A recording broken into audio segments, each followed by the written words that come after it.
Pemberton, a BC town growing fast due to its proximity to Vancouver and Whistler, access to nature and small town feel. Business owners and politicians say it's no wonder its population grew 32% in just 5 years.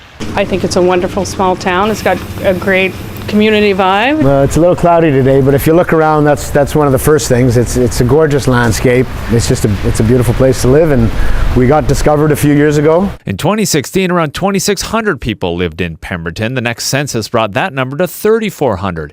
In 2023, it was close to 3,700. The village anticipates going over 5,000 residents in the next 10 years. That will put them over a provincial threshold, meaning Pemberton would have to assume 70% of its policing costs.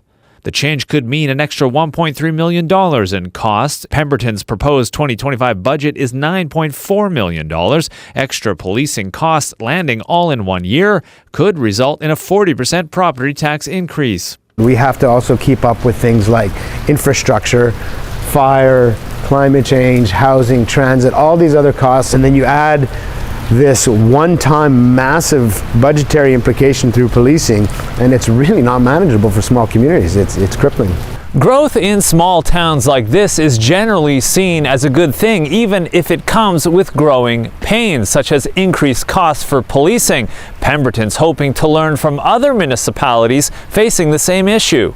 You know it's coming, start preparing for it. Start building that pocket that you're going to need. Duncan hovered around the 5,000 resident mark for several years and even went over and then below. The city had begun putting money away ahead of time into reserves, easing the proposed property tax increase this year, still pegged at 11.3%, with most of that tied to policing costs. We would have been facing over a 30% tax increase this year had Council today not done that. So that's why we're actually in a pretty good position. Pemberton is looking at doing this, raising taxes over a number of years to put into reserve funds for its future policing costs.